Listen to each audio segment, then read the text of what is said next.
Hey everybody, this is Charlie, the Pennsylvania grain farmer. It's Tuesday, March the 29th, 2022. And I thought today I would do a video on my white 2110 tractor. You'll have to excuse it because it's a little bit muddy right now.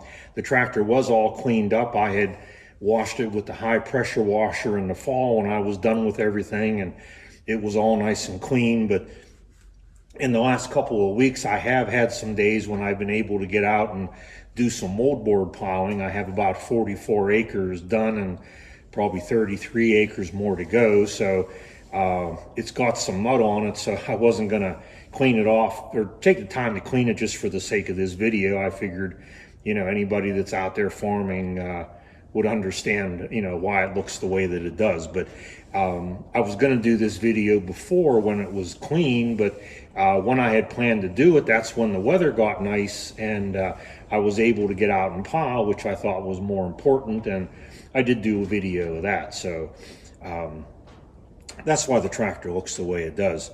Anyways, this is a white 2110. These tractors were made from 1982 to 1987, and mine happens to be, according to the serial number, a 1986. So it was, made probably within a year of the end of production. The tractor that this replaced was the 2105, which was made from the late 70s in up until 1981 or 82. And this tractor basically is the same tractor, just turned up a few more horsepower. The history behind it, this is one of the tractors that I've had the least amount of time. I got it just a few months after I bought the Super 88 that I had done a video on a while back. Back in 2017, in the summer when I was retiring from my off the farm job, I was planning to rip up more of the farm and farm more acres and crops. I had some land here that was primarily old pasture that we really weren't using, and I decided to get that involved. So I was able to increase by 15 or 20 acres of tillable ground, and I decided that I wanted a tractor that was bigger so that I could use bigger plow and bigger disc, bigger tillage tools. So I started to look, and there really weren't a lot of bigger whites like this in our area. So I was primarily looking on places online like Fastline and Tractor House.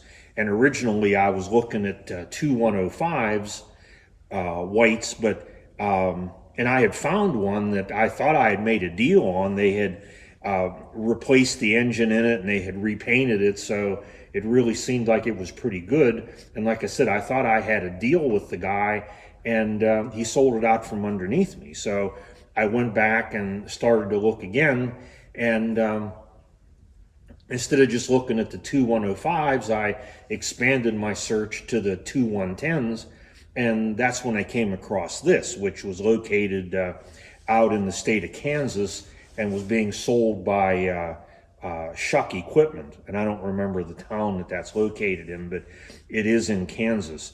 The guy that owns it, the dealership, was very honest with me. He said this tractor was there on consignment, and the only reason that the previous owner was selling it was because I guess he was an older gentleman and was having trouble getting up inside this tractor, because that first step is pretty high. And that was the reason he had it there on consignment. So I had some questions about it that I asked. I asked him to take a few additional pictures of it, and he did that, and everything that he told me about it was true, according to what I found out when I got the tractor here. So we made a deal. He arranged the shipping for me because I had no way to haul it here from Kansas. It ended up, it was delivered here in August of 2017, and it was hauled here by an 82-year-old. He had a truck and a flat or a gooseneck trailer rig, and that's what he did. And during his retirement was, he hauled things. So he brought the tractor here, and that's how it began its life here in Pennsylvania. And, what I found out was that this tractor was just as described, and, virtually everything worked on it. So at this point, I'm going to put in a couple pictures. I thought I had more, but I must have lost a few when I switched phones. But here were a couple a couple pictures that they had on Tractor House, and I'll put them in now, and then we'll take a look at some of the features of the white 2110.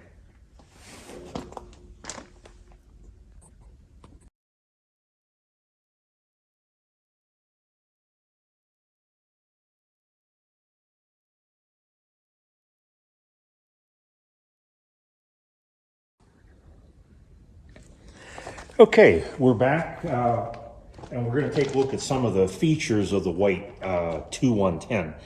This tractor, when new, sold for about $43,000, and that was the price that they listed on Tractor Data for the last year of production. This particular tractor is a 4x2, meaning that it has two-wheel drive, but they did make a 4x4 model with the four-wheel drive optional, but obviously that's not what this is. It has a standard cab with heat and air conditioning, and an 18-speed transmission, which we'll talk about a little bit more later. The hitch, it has a standard drawbar and a category 3 3-point hitch, so it's made to lift pretty heavy. The power takeoff, I use it on 540, but it can be switched over to 1,000. The hydraulics are a closed center constant pressure system with a 9-gallon oil capacity and a pressure of about 2,250 PSIs for a total flow capability of about 20 gallons a minute. The front tires on this thing are 11.5/15s, and the rear tires are 18.4/38. The wheelbase is about 109.6 inches, with the total length being about 166 inches. The width is 80.6 inches, and the height at the top of the cab is about 116 inches. The shipping weight on this thing supposedly was 11,685 pounds, with the operating weight being more like 13,995 pounds. The engine is a Perkins turbocharged diesel, 8-cylinder, 354.4 cubic inch, and it's liquid cooled.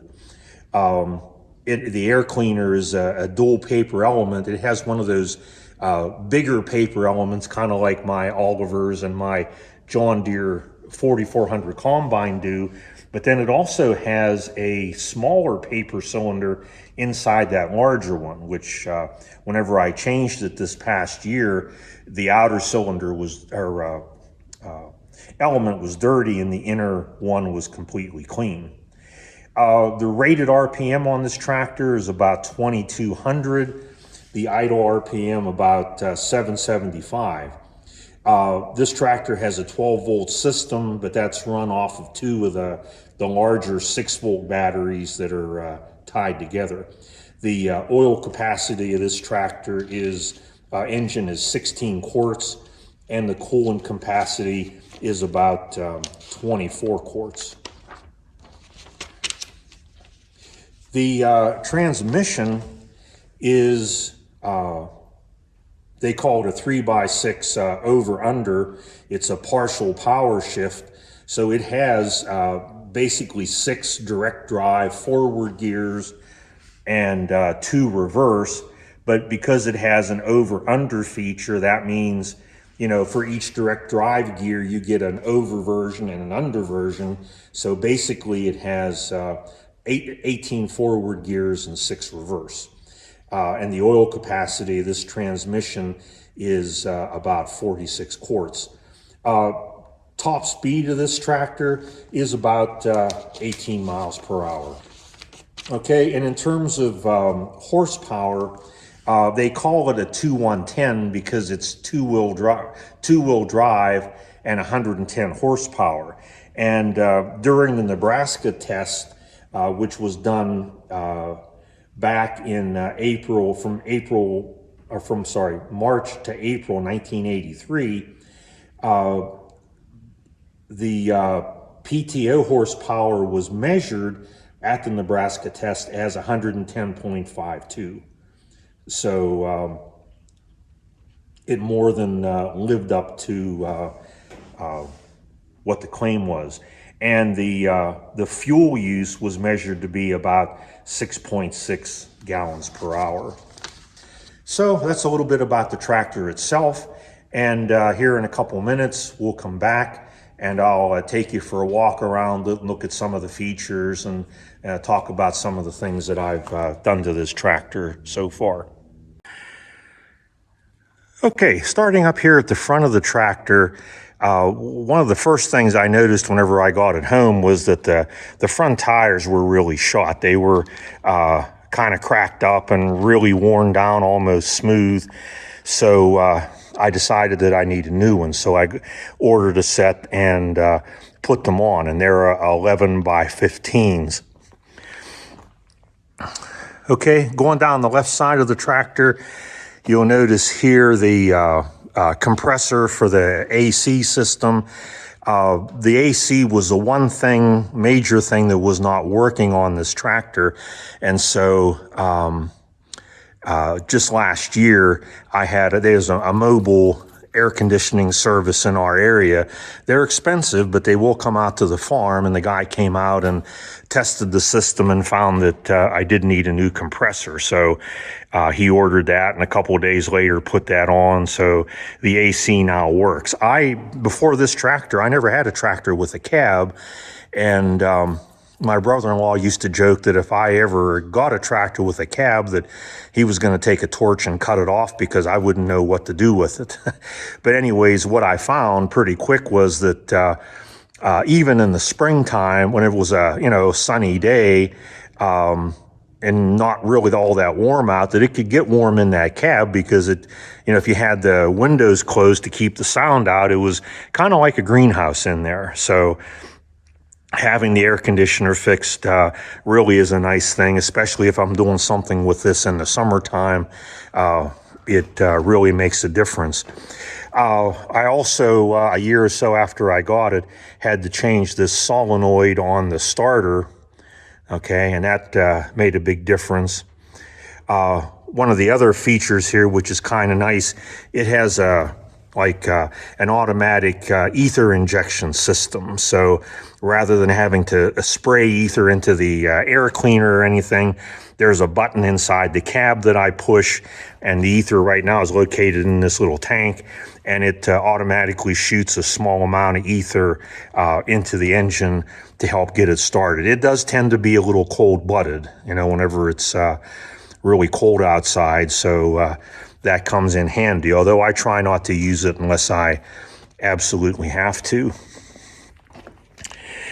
Something else that I had to do with this tractor, if you look back in here behind this hydraulic hose, that's part of the brake system, and this round cap back here is what covers the adjustment for the emergency brake. It doesn't have a park gear, but it does have a lever operated emergency or parking brake.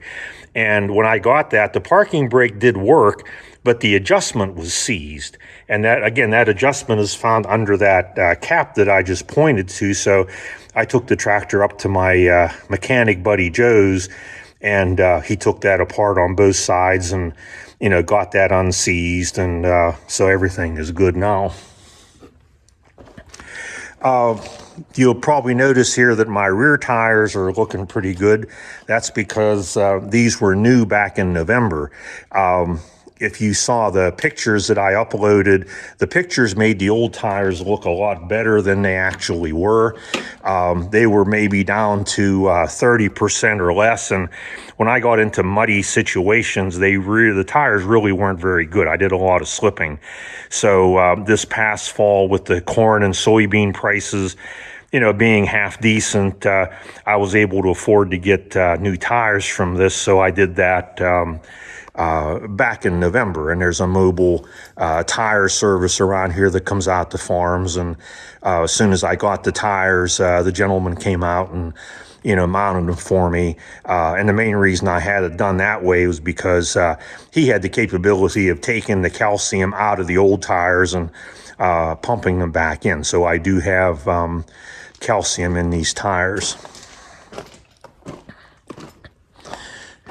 Okay, and you can see I have the plow hooked up to this, and I have it in the down position here in the red shed so that I can check the fluid in the hydraulics. My mechanic buddy Joe had to fix this top link in the 3-point hitch for me because this little cylinder here that locks the ball in the center link or the top link was completely seized, and I couldn't get it out even with a torch. But he was able to get that out and, get new parts for in there. So all of that's working again. I've also replaced some of the hydraulic hoses. I think you can see some of these that have some cleaner white lettering on. Those are some that I replaced here recently. And I still have one more short one here that appears to be leaking, and I'm going to have to replace. But speaking of hydraulics, I wanted to show you something that I really like about this tractor, and that's this hydraulic coupling system. I have Pioneer connectors on here, but they're in this coupling system, which is made by a company called Parker Hannifin. And I don't get anything from these people. It's not like I'm doing an advertisement, but I really like this coupler system because what's nice about it is if you flip these levers into this forward pointing position, it takes the pressure off the couplers, and that makes them easy to unhook. And you can also hook them up very easily too. So once you're done hooking or unhooking, when you get it hooked back up again, you can flip these back, and that puts your pressure back on, and you're ready to go. Now, I had to change one of them because it was leaking, and I kept it because I don't know if they're rebuildable or not with O-rings. But I liked it so well, I also bought another brand new set that I keep on the shelf here just in case.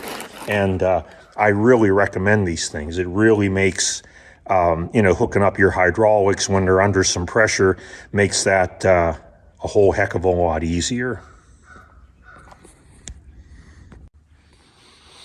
Okay, over on this side, there's not really too much different to see.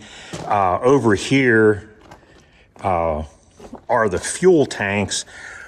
The fuel actually goes in through the cap that you can just see the top of right up here, okay? But there's also a bottom tank as well underneath this step. So altogether, this thing will hold 58 gallons of diesel fuel, which is, quite a bit. So if you go by Tractor Data's statistics at 6.6 gallons per hour, I guess that's this thing should run for about 9 hours. Okay, you'll notice here on the right side that I have set up for hydraulic hoses, and that's because this tractor came with a Westendorf TA26 high lift, which is a really nice high lift. And that wasn't really something I was looking for, but it came with the tractor, so that was a nice addition to the farm.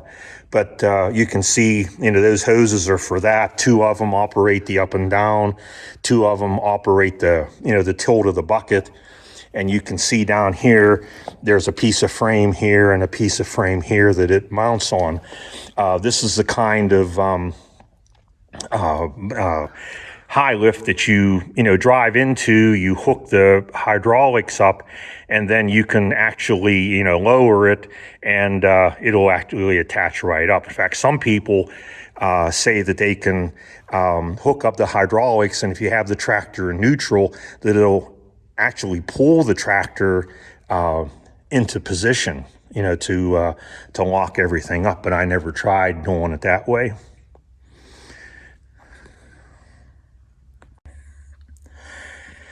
All right, so now we're inside. This is what it looks like inside of the cab. And I have the key on, so that's why some of the dash lights are on, because I wanted to operate the inside cab light to give me a little bit more light in here. But this is the inside of the thing. Came with a radio, AM, FM radio. Here are the controls for the heat. It has both heat and air conditioning, and it does work. It has the cab light. It has a windshield wiper, 2-speed windshield wiper, which also works, and a warning light for the air conditioning. Okay. In terms of the, operator controls, the steering is a lot like it is on my 50 series Olivers, that there are 3 different tilt positions, and if you push the button in the center, it also telescopes out a little bit, so you can pull it a little closer to you or further away. Other than that, it has a voltmeter, gas gauge, water temperature, and oil pressure. And then it has a tachometer and speedometer here. There's a switch down below, so if you have it over on the right-hand side, it's giving you the engine RPMs, and if you flip it over to the left whenever it's running, it'll give you your ground speed, which is, pretty convenient. And by the way, this tractor has 4,984 hours on it. It had 46, just almost exactly 4,600 whenever I got it. So I've put almost 400 hours on it in the 5 years that I've owned it. Okay. And there's controls down here for turn signals and for the lights. And the button down here is what I talked about earlier for the ether system, and it has the old school style cable on it to shut it off. So when you want to turn this tractor off, you turn off the key, which turns off all the electronics, but that it'll still keep running, and then you pull this lever out or the cable out, and that shuts off the supply of fuel. And then over here to the right, you can see there's quite a collection of levers. And I'll start over here in the front right. This is the handbrake. This is the shifter, and it has the same kind of double H pattern that the Oliver tractors had, which is something that I'm very used to. Okay, so this is the shifter. This is the throttle. This is the over-under. So right now I have it in D, which is direct drive, and then you can go into overdrive or underdrive when you're in motion without putting in the clutch, which is a pretty handy feature, very much like the hydropower or hydral shift on some of the later Olivers. And then over here, these are the 2 remotes for the hydraulic. This is the 3-point hitch up and down, and this is the lever for the PTO. Okay, so it's a little different. It's taken me a little bit of time to get used to, but I've used it enough now that I think I do pretty well on it. There are a couple mirrors here that are really helpful when I'm doing things like plowing, and I think somebody put a cab kit in here, because if you look at it, other than being dusty, for its age, which is, from 1986, I guess it would be 36 years old, the inside of the cab is actually in pretty nice shape. Okay. So that's my white 2110. I hope you enjoyed this video. If you did, I hope you'll hit the subscribe and like buttons. If you have subscribed already, I'm grateful for that, and I thank you. And if you think this video is worth sharing, I hope that you'll, pass it along to somebody else who might be interested. So for now, this is Charlie, the Pennsylvania grain farmer, saying, see you next time.